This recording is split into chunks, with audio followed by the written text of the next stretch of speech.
La religion chrétienne et musulmane serait responsable du sous-développement de l'Afrique. Du moins, c'est ce que j'ai compris à travers cette vidéo qui a circulé la semaine durant sur les réseaux sociaux. Vérité ou mensonge, c'est ce que nous allons découvrir à travers cette vidéo. Je vous demande d'attacher vos ceintures. On décolle.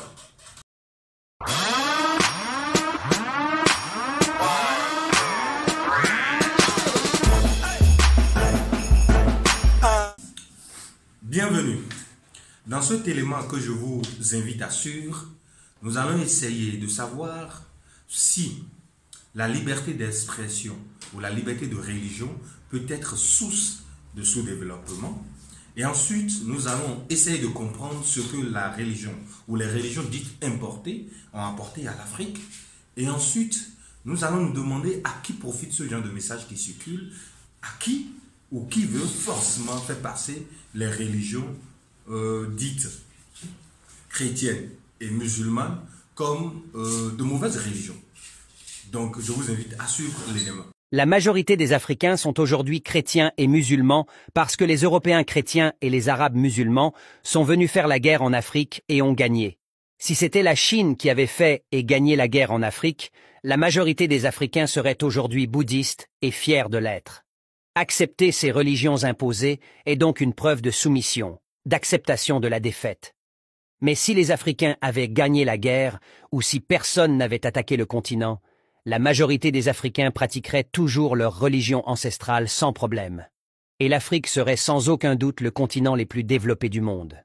Vu son magnifique climat, ses nombreuses ressources naturelles et la force de ses braves hommes et femmes, pourquoi le christianisme et l'islam freinent le développement de l'Afrique? En fait, le peuple africain, pas habitué à ce style de croyance, ne maîtrise pas ces religions. La majorité ne distingue pas la fiction de la réalité. Ils ne savent pas ce qui est au sens propre et ce qui est au sens figuré.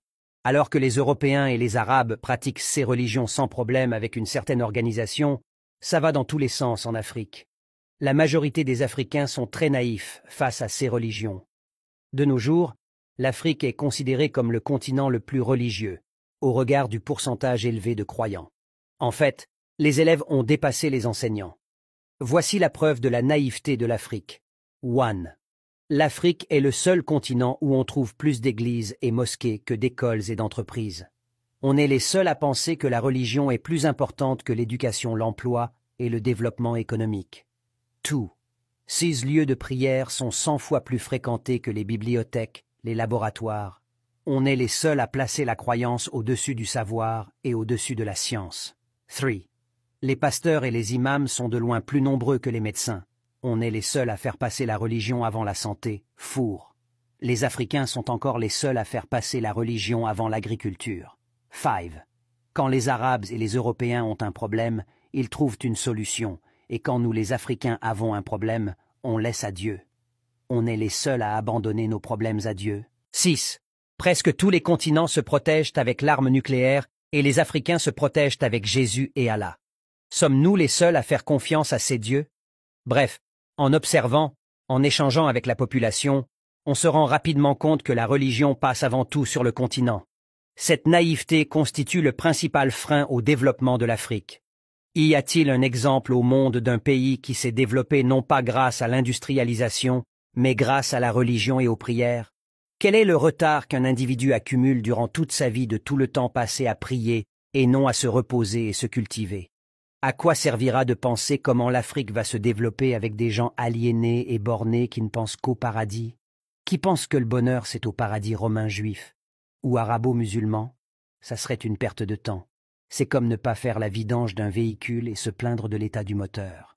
L'Africain conscient et soucieux du développement de l'Afrique doit faire la paix avec son passé et chercher à connaître la religion de ses ancêtres. Et non, il ne s'agit pas de sorcellerie. C'est toujours le manque de capacité à distinguer la fiction de la réalité qui peut pousser certains à croire que la spiritualité africaine, c'est la sorcellerie. La première partie que je note dans l'élément que nous venons de suivre est celle-ci. Un peuple qui abandonne sa religion ancestrale pour se tourner vers la représentation idéalisée des traditions d'une autre ou d'un autre peuple est perdue d'avance. Le christianisme est une religion créée par les Européens. Avant de sauter sur le support et répondre à l'auteur de cette vidéo, je voudrais vous faire part de la conversation que j'ai eue avec ChatGPT en lui demandant si les missionnaires étaient ceux qui ont apporté l'évangile à l'Afrique ou si l'évangile était en Afrique avant l'arrivée des missionnaires. Et voilà la réponse que l'intelligence artificielle me donne. Oui, absolument. Le christianisme était présent en Afrique avant l'arrivée des missionnaires européens. Comme je l'ai mentionné précédemment, l'Égypte et d'autres régions de l'Afrique du Nord ont été christianisées dès les premiers siècles de notre ère. Et l'Éthiopie a également adopté le christianisme au IVe siècle. Ces régions ont développé leurs propres traditions chrétiennes distinctes, comme l'église copte en Égypte et l'église orthodoxe en Éthiopie. De plus, il est important de noter que l'Afrique a connu des échanges commerciaux et culturels avec d'autres régions du monde, y compris le Moyen-Orient et l'Asie, bien avant l'arrivée des missionnaires européens. Ces contacts ont également facilité la diffusion du christianisme en Afrique. Donc, comprenez que le christianisme existait bien en Afrique avant l'arrivée des Européens et que ceux-ci n'ont que repris le christianisme pour des fins impérialistes. C'est comme si je vous disais maintenant que Didier Arafat est le créateur du coupé-décalé. Vous et moi, vous savez que ce n'est pas vrai. Que Doug Saga est celui qui a créé le coupé-décalé. Mais Didier Arafat, le père de la Chine, un artiste très talentueux, que je respecte beaucoup, a su valoriser cette musique, a su la porter en dehors des frontières ivoiriennes et même dans tout le monde entier. Est-ce qu'il en est de même? Ou est-ce que l'Europe a eu les mêmes influences sur le christianisme que Didier Arafat sur le coupé-décalé? À vous de faire vos conclusions. Le deuxième point qu'il me convient de souligner est qu'en Afrique, il y a plus d'églises que d'enseignants, il y a plus d'églises que d'entreprises. Toutefois, soyons sérieux pour une fois. Est-ce vraiment en Afrique, il y a plus d'églises que d'enseignants? Est-ce en Afrique, il y a plus d'églises que d'entreprises? Au Bénin, nous avons 51 600 et quelques entreprises enregistrées par l'État. Je voudrais savoir si nous avons plus de 51 000 églises ou plus de 51 000 mosquées. Donc, vous convenez avec moi que c'est un faux raisonnement de dire qu'il y a plus d'églises que d'entreprises ou plus d'églises que de médecine. En plus, je voudrais bien savoir, est-ce le moment pour l'Afrique de se tirer entre religions les uns sur les autres? Le terrorisme qui déjà s'abat sur plusieurs nations en Afrique n'est pas déjà assez suffisant pour que nous cherchions à renier le couteau dans la plaie en réveillant des débats interreligieux inutiles.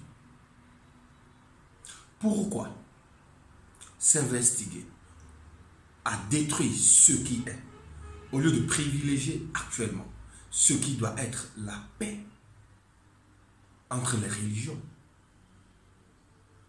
Alors, c'est le moment pour nous de savoir si vraiment la religion peut être source de sous-développement. Je voudrais, pour exemple, prendre les 4 premières puissances du monde. Je veux parler des États-Unis, de la Chine, du Japon, pour ne citer que ceux-là, pour savoir si dans ces pays, nous avons uniquement des religions propres à eux, nous avons uniquement de mono-religions. Prenons par exemple le cas des États-Unis. Il est dit ici, les cartes et les tableaux statistiques distinguent généralement, outre les grandes religions mondiales, catholicisme, christianisme, orthodoxe, l'islam, le judaïsme, le bouddhisme, des protestantionnistes dits traditionnels ou mélines. Donc il est important de savoir tout d'abord que l'islam, le judaïsme, le protestantionnisme, qui n'est pas traditionnel forcément, ne sont pas des religions des États-Unis. Et loin de là, si nous prenons un autre cas, spécialement, il dit, si le shintoïsme est la principale religion au Japon, c'est aussi la plus ancienne. Donc, ils ont leur propre religion, qui est le shintoïsme. Ces croyances animistes et son profond respect pour la nature imprègne largement la culture nippone. Il y a aussi le bouddhisme, quant à lui, venu tout droit de la Chine, est un des fondements de la langue écrite japonaise. Ces valeurs sont adoptées par la plupart des habitants de l'archipel. Donc comprenez avec moi que même au Japon, à part leur religion traditionnelle, ils ont aussi une autre religion qui vient de la Chine. Et ce n'est pas pour autant que le japonais dit aujourd'hui que son développement ou son non-développement dépend de la religion qui vient d'ailleurs. Continuons notre exemple en nous basant surtout, toujours sur le cas des pays développés. Je voudrais citer ici, on dit, les derniers chiffres établis en 2011, je n'ai que trouvé cette statistique, montrent la répartition suivante au sein de la population. Quand on parle de l'Inde, il y a l'hindouisme, il y a l'islam, il y a les chrétiens, il y a les sikhs, il y a le bouddhisme, il y a le jains. Mais ces pays sont quand même développés. Ces pays arrivent à relever le défi du développement sans pour autant culpabiliser la religion. Et quand on continue, on prend le cas de la Chine. On dit la Chine comporte plusieurs religions telles que le bouddhisme, le taoïsme, l'islam, le protestantisme, le protestantionnisme et le catholicisme, autant pour moi, avec plus de 100 millions d'adeptes. On est d'accord. Et un peu plus bas, on dit, dans la constitution de la République populaire de la Chine, il est stipulé que les citoyens chinois jouissent de la liberté de croyance religieuse. Les Chinois ont la liberté de croyance religieuse. Tu peux croire tout ce que tu veux, même si ce n'est pas forcément évident dans la pratique. Tu peux croire à tout ce que tu veux. Mais pourtant, ceux-là n'ont jamais accusé, directement ou indirectement, telle religion d'être source de leur sous-développement. Ils ont identifié le problème, ils ont travaillé par rapport au problème et ils ont réussi. Mais aujourd'hui, la plupart de ceux-là qui veulent indexer la religion chrétienne ou la religion musulmane comme étant le problème au développement de l'Afrique vont vous dire aujourd'hui que en Chine, il n'y a qu'une seule religion. Au Japon, il y a une seule religion. Même si c'est des religions majoritaires, laissez-moi vous dire que ceux-là ne se pèsent ou ne se posent pas sur leur religion pour affirmer que la religion est source de développement ou de non-développement. Je trouve que le problème est bien ailleurs et qu'en Afrique, nous devons chercher à identifier correctement le problème et à l'isoler, à le traiter pour le développement de l'Afrique.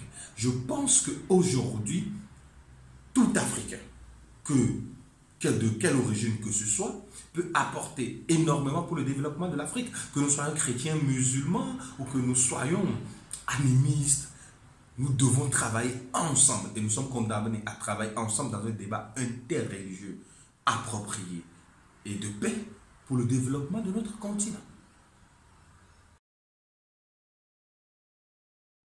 Qu'a apporté réellement les religions dites importées à l'Afrique? Nous allons faire 4 sur table et je vais essayer, autant que je peux, d'identifier certains leaders politiques ou d'opinion de l'Afrique que nous avons considérés comme de grands hommes qui ont apporté, qui ont fait pour le développement de l'Afrique.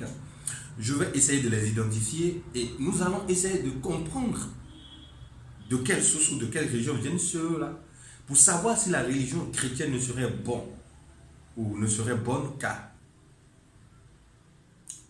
détruire l'Afrique, qu'à faire du mal à l'Afrique. Je ne voudrais pas dire que tout est rose, d'ailleurs, c'est rose nulle part, ni dans la religion chrétienne, ni dans la religion musulmane, ni dans la religion endogène, c'est rose nulle part. Mais je refuse qu'on commence par tirer les uns sur les autres en disant que c'est telle religion la source de nos problèmes.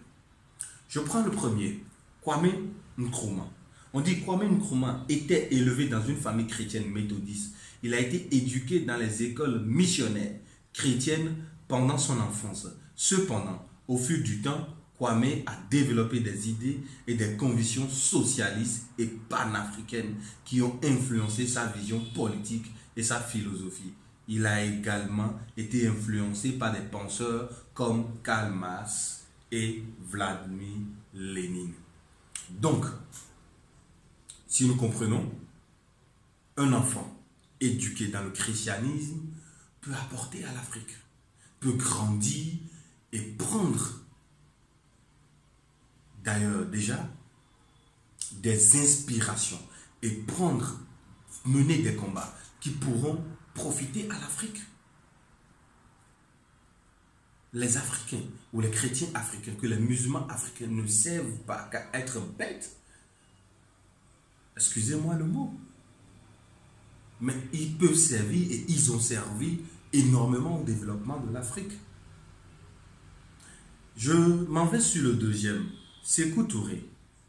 Ici, il nous a été dit, Sékou Touré, en ce qui concerne la religion de Sékou Touré, il était un musulman, La grande majorité de la population guinéenne pratiquait l'islam. Et Sékou Touré, en tant que leader politique, était influencé par des valeurs et les principes de l'islam. Pendant son mandat, en tant que président, il a promu les valeurs islamiques et a encouragé la participation active de la Guinée dans les organisations pan-islamiques telles que l'Organisation de la coopération islamique. Mais, à vous de voir, Sékou Touré, est-ce un bon ou un mauvais président? A-t-il apporté réellement pour l'Afrique? Est-ce que la religion fait forcément, comme on veut le peindre en noir, l'islam ou le christianisme, que fait forcément du mal à l'Afrique? Est-ce que c'est la source des problèmes de l'Afrique? Parlons de Nelson Mandela, parce que je ne veux pas parler d'une religion sans et laisser l'autre. Nelson Mandela, on dit Nelson Mandela, le célèbre leader sud-africain et icône de la lutte contre l'apartheid, était d'origine Xhosa, la religion traditionnelle et ancestrale de la spiritualité africaine. Donc, ma démarche est de nous montrer aujourd'hui que quelle que soit la religion endogène, musulmane, chrétienne, on peut contribuer au développement de l'Afrique, d'autant laisser déjà ces débats inutiles, ces débats qui ne profitent pas à l'Afrique, comme quoi, quand on veut être panafricaniste, on va forcément adopter la religion endogène. Sinon, la religion chrétienne, la religion musulmane sont des religions importées qui ne font que nuire à l'Afrique, parce qu'à travers ces religions, on ne voit que le colon, ou on ne peut que voir le colon, on ne peut que respirer le colon, on ne peut que vivre le colon. Je pense que c'est assez faux et c'est assez incorrect. On peut, pour ne citer que ceux, on peut citer Thomas Sankara, qui était lui aussi d'origine musulmane. On peut citer Patrick Lumumba, qui était d'origine chrétienne. On peut ici citer aussi John Jerry Rawlings, qui était aussi d'origine chrétienne, catholique bien sûr. On peut citer plein d'autres personnes. D'abord, à qui profite ce discours? Vous savez, aujourd'hui en Afrique, sur la carte du terrorisme, déjà va à la fin, parce que tous les États commencent par être réveillés par cette jeunesse africaine qui se lève de vive voix pour dire non Et pour faire remarquer que nous avons vu dans leur jeu, vous comprenez ce que je suis en train de dire, ce que je veux dire, aujourd'hui, il faut trouver une autre source de distraction à l'Afrique. Et la seule source de distraction, pour le moment, que nous sommes en train, ou qu'ils sont en train de voir, c'est bien le discours de la religion chrétienne et la religion musulmane sont les sources du sous-développement de l'Afrique. Et ce discours va nous empêcher d'identifier correctement les problèmes de développement de l'Afrique. Parce que quand nous allons continuer à tirer sur la religion, sur ces temps, sur ces temps et temps, en ce moment, d'autres choses seront en train de passer par derrière, d'autres choses seront en train d'être produites que nous ne verrons même pas. Et vous-même, imaginez en quelques instants à qui ça pourrait profiter, qui pourrait susciter ce genre de débat. Et je voudrais dire à tous mes jeunes frères africains de ne pas tomber dans le panneau. Nous avons de gros défis à relever. Et ces défis-là, nous ne pourrons les relever qu'ensemble. Nous ne pourrons les relever qu'en étant unis, solidaires, pour développer cette Afrique. Que nous soyons chrétiens, que nous soyons musulmans, que nous soyons de la religion endogène, nous allons travailler ensemble et faire de notre diversité un avantage, et faire de notre diversité une source d'inspiration en vue de travailler pour le développement de cette Afrique. Et c'est ce que nous allons faire en tant que jeunes, au lieu de commencer par tirer les uns sur les autres, faire des débats inutiles, penser qu'aujourd'hui, pour être panafricaniste, il faut forcément être de la religion endogène. Il faut que nous allions au débat essentiel qui est celui du développement économique.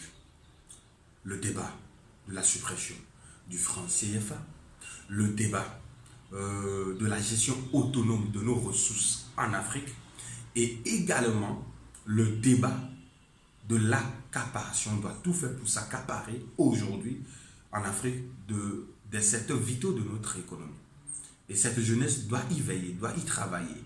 Pas seulement dans des meetings politiques, pas seulement en étant en train de vociférer de là et ça, de l'oppression coloniale, mais aussi en travaillant pour récupérer, en évitant de prendre la Méditerranée et en travaillant pour récupérer les secteurs vitaux de notre économie d'aujourd'hui et de demain. Donc c'est à ça que je nous invite et c'est à ça que je vous invite. Ensemble, travaillons pour le développement de l'Afrique et laissons les débats inutiles qui vont davantage nous diviser que nous unir. Merci beaucoup. N'oubliez pas de vous abonner à la chaîne et d'écrire en commentaire si pour vous il est idéal que nous rentrions dans ce débat ou que ce serait mieux pour nous de travailler pour le développement de l'Afrique. Je compte sur vous, l'Afrique compte sur vous, Dieu, Allah, ou soit, quel que soit comment vous l'appelez dans votre langue, il compte également sur vous. Merci beaucoup et bien de choses à vous.